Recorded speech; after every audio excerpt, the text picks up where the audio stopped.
What's up, motherfuckers? Today I thought I'd rate nearby star systems from 1 to 5 based on how hospitable they are. I've chosen to use a 5-star rating system rather than an A to F tier system like I did for that solar system tier list I did, partly because stars are thematic, and partly because I don't want to make my designated FBI agent's job of cataloguing all my opinions too fucking easy for him. Ranking the habitability of star systems is actually weirdly difficult. Even just within our solar system, realistically I think humanity will end up getting more mileage out of disassembling all the resource balls and making space habitats out of them, rather than directly trying to live on them. And if that ends up being the plan, then when we're talking about colonizing other stars, a long-lived red dwarf star surrounded by a protoplanetary disk might be habitable as fuck. But you're not showing up there and raw-dogging that environment in the conventional sense, not unless suffocation and being stoned to death sounds like a day well spent to you. I mean, for all we know, we might all be doing some transhumanism brain upload hive mind type shit by the time we're going Interstellar. It'd sort of take the risk out of the whole endeavour if you could just fire an automated colony construction drone at a star system, wait for it to get there and autonomously fill the system with whatever sci-fi bullshit your civilization needs to survive, and the wait for that to happen is no big deal because you'd all effectively be immortal anyway, and then you could just remotely beam your consciousness there with lasers powered by your local Dyson swarm. In my mind, all that's actually probably more realistic, but let's be honest, most people want an answer that's a bit less actually and a bit more Buzz Lightyear. So here's the scenario I'm going with for the sake of this video. It's the year 3000. Humanity has developed some kind of fusion propulsion and wants to use it to propel the first colony ship containing a bunch of cryogenically frozen dude fucks to a different star system. In fact, imagine there's a game show where they randomly choose an unwilling member of the public to send, and they spin the wheel of interstellar disappointment to determine which star system you get sent to. When you get there, the colony ship can drop some basic habitation modules onto the local planets for you to live in, and they will be able to keep you alive within reason, but the tech involved is fairly basic. I'm picturing generic early 2000s Mars colony render. This is not some Kardashev 3 shit. Your planet will not be looking like Coruscant for a very long time. So the question is, how completely and utterly fucked are you when you get to your destination? I know you may have some questions about this timeline. Why have 0% of the solar system's many billions of people attempted interstellar travel up until this point? I don't know, let's say a big ship tried it once but hit an interstellar rock and blew up, and then some rich fucks tried to explore the wreckage in a poorly built ship steered by a Logitech controller which also blew up. Why are our colonists just some regular human mammalian ass motherfuckers rather than post-human cyborgs or some shit? Let's say Shaddam Emperor Trump the 32nd put so many tariffs on Titan's neurological research labs that the whole place went under and they respec'd into 3D printing birthday cakes. Why don't they use a faster than light drive to get there? Because we all know faster than light is fiction for pussies who can't bring themselves to stare down the barrel of the cold hard dick of reality. Any more lore questions? No? Okay, let's begin. Sorry to interrupt, this is just a quick message to say, statistically speaking, you're probably not subscribed, so I'll make you a deal. Press the subscribe button and I won't come over to your house and do this.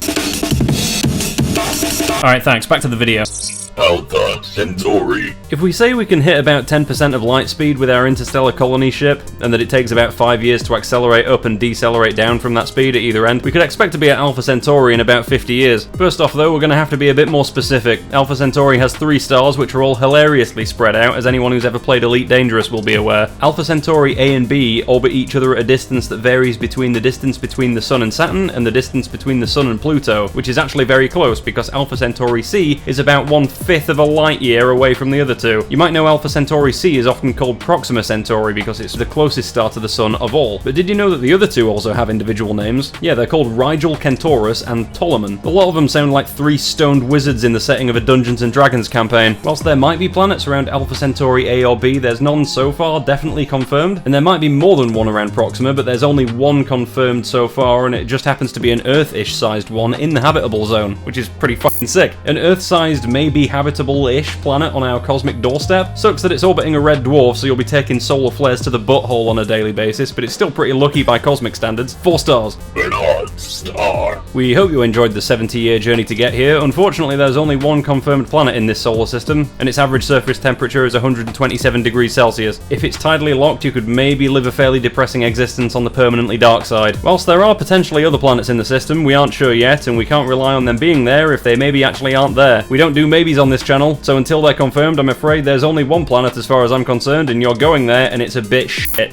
2 stars. Lumen 16. After 75 years of grueling interstellar travel, you're staggered to arrive in an alien system and see 2 giant Jupiter-looking worlds orbiting each other, with what looks like rippling bands of fire beneath the surface of the clouds. You think that looks fucking awesome, until you ask where the rest of the star system is, and find out that this is the whole thing. Enjoy watching 2 brown dwarves orbit each other while you slowly starve to death. 1 star. Wise-0855-0714. Okay, you wake up, up, look out of the window, and see nothing in particular. That's because this entire system is only a brown dwarf, except in this case it's too small to even fuse deuterium. Pathetic. It was only even detected via infrared, we literally can't see it. The lack of fusion basically makes this a rogue planet. Something about the idea of a planet that's 10 times the size of Jupiter drifting alone through the depths of space in pure pitch blackness is slightly terrifying to me for some reason. Well, the internal pressures keep the surface gas at around room temperature, so you might be able to be comfortable for a few minutes as you fall into it and are consumed forever. 1 star. Wolf 359. I have a lot of these to get through, so I'm gonna have to pick up the fucking pace. Wolf 359, 19-year journey, red dwarf, no planets, pile of shit, get fucked, 1 star. Lalonde 21185. Another red dwarf. This one's got 2 confirmed planets though. Fuck yes, worth every second of the entire human lifespan it took to get us here. Or at least it would be if one wasn't a scalding super Earth and the other wasn't a frozen Jupiter. It could be worse, at least there's some semblance of a surface to live on here. 2 stars. Sirius. Blinding bluish white star and a piddly little white dwarf companion. No known planets. Scientifically cool. Colonization narrowly retarded. 1 star. Gliese 65. A binary system with 1 unconfirmed Neptune mass planet. You think you might be fine if you can find a moon to live on, and then you realise these are both flare stars when one of them randomly blasts the fucking shit out of you and turns you into a pile of crackling skin and cartilage. 2 stars. Ross 154. Red dwarf, no planets, pile of wank, get me the fuck out of here. 1 star. Ross 248. How many fucking shitty red dwarfs does this universe have? It's almost like they're 75% of all stars in the galaxy. Oh, it's another one with no goddamn planets as well, at least that we know of. At least this system will overtake Alpha Centauri as the nearest star system to ours pretty soon. And by pretty soon, I mean, let me check.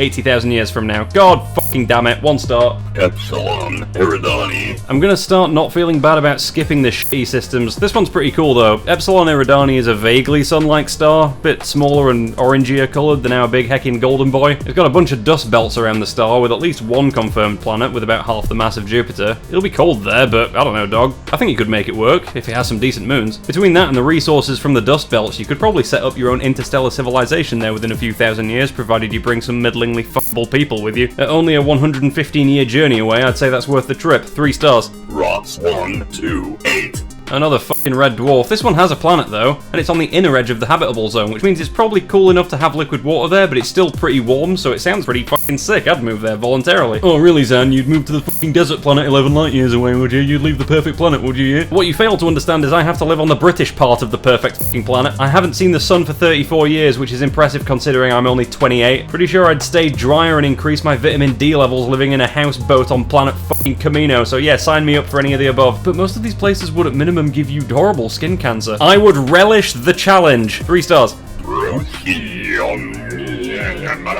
Binary system. 2 stars. 1 big guy, 1 small guy. Another star system called Luyten's star is only a light year from Procyon. So think of the Luyten system as a cartoon villain and Procyon A and B as his 2 incompetent henchmen who bumble around and fuck everything up, such as having planets, given they have none. 1 star. 61 Cygni. Binary stars. Both orange main sequence stars. Fucking awesome. Unfortunately, no known planets, so I guess this system has 2 stars?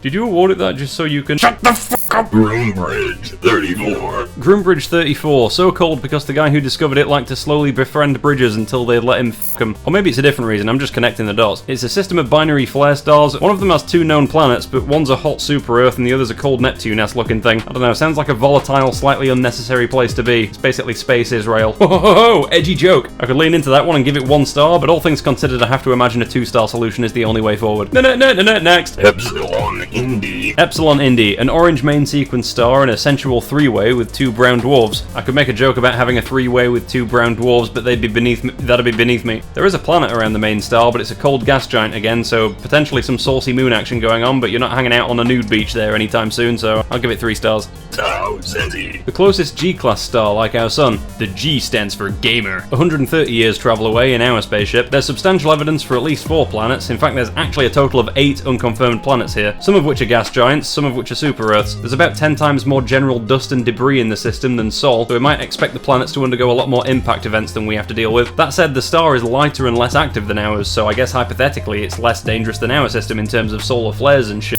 All things considered, this is an absolute banger solar system. I foresee a lot of interest in Tau Ceti in the coming few millennia. We're gonna have to raise a generation that couldn't even tell you what planet humans initially came from sooner or later. Might as well do it here. 5 stars. GJ10. 1061. Another system that kind of fucks. Red Dwarf, but a pretty chill one. It's on the super low end mass-wise, so this system's probably still going to be here in a fucking trillion years when the rest of the universe has lost its will to fucking live. Given how chill the system is, we could maybe expect the planets it has to keep their atmospheres, which is sick because it has 3 known planets. 2 might be in the habitable zone. One's going to be in Hawaii in summer kind of weather, and the other's going to be a bit more like spring in the North Pole. They're close enough to the parent star, they're probably both tidally locked, which does probably hurt the chances of life evolving there independently, but their human habitability could still be pretty good. The system probably looks like a bunch of eyeballs rotating around an orb that they're all staring at. I imagine it probably resembles some kind of fucked up looking spell a boss would cast in Bloodborne. From the surface, the sun would just sit in the same place all day every day, or maybe jostle around a little bit over the course of the planet's year, which would probably only be a few Earth days long anyway. If we're lucky, one of these could have an atmosphere and a region on the surface with the right temperature and pressure for liquid water. Maybe the pupil of the cold planet gets just warm enough for an ocean, or the iris of the hot planet is cool enough for a ringed ocean in perpetual twilight. Sick as fuck, I'll give it 4 stars. YZZ. Another banger, goddamn. Looks like 12 light years is just how far you have to go if you want a star system that isn't a pile of wank. Now this one's a red dwarf flare star, which isn't great, but it has 3 planets, all of which are roughly Earth-sized and all of which are in the habitable zone. Sounds good to me, dog. Sign me the fuck up. 4 stars. Lycan star. Red dwarf, 2 confirmed planets, 2 more maybe planets, 1 in the habitable zone. Yeah, fuck's pretty hard. 4 stars. Tea garden star. Red dwarf, 3 planets, 2 are Earth mass 1s in the habitable zone. Could be decent. Would be better if tea garden didn't sound like a disease that spreads through spores in old tea bags, causing your guts to fill with weeds that strangle you from the inside. Tea garden, more like pea gargle. 3 stars. Captain star. Now that's a fucking name. If someone could go ahead and tell Davy Jones to install some fucking planets, it might actually be worth going there. 1 star. Dennis J1048-3956. So small and dim, it is literally barely able to maintain fusion. This bitch will still be around so far into the future it's not even funny. It's also got no planets. Usually I'd give it 1 star for that, however I like the fact that it's called Dennis! So I'm gonna go ahead and bump it up. Let me do Dennis a solid. 3 stars. Trappist 1. Alright, I thought I'd throw a wild card in the end here. If we're willing to travel for 415 years, we could get to Trappist 1, a system which, if nothing else, is just cool as fuck. It's another red dwarf system, however it's got at least 7 planets, and this system is super compact. The star isn't much bigger than Jupiter, so the whole system is closer in scale to a planetary system than a typical star system. You know how when you see Mars or Venus or Jupiter or Saturn in the sky, they're just points of light? Well here, since all 7 planets are basically Earth-sized and they're all right next to each other, if you were to stand on the surface of one of them, all the other planets would be fucking huge in the sky. It'd be like the sky above Tamriel or Outland or something. It's basically an IRL No Man's Sky star system, and since everything's so goddamn close to each other, the orbital periods of all the planets have harmonized, so the whole system runs like clockwork. Shit's absolutely popping off at Trappist 1. I'd give it 6 stars if I could, but I'm a man of honor, so I'll give it 5 stars and my own personal hooray! Alright, that'll do it. If anyone finds any inaccuracies in this video, instead of going into the comment section and angrily goot slapping your keyboard, take your wisdom to Wikipedia, where you can contribute to something other than your own BMI. Alright, thanks for watching everybody. Like and subscribe if you want, and I'll catch you next time. Over and out.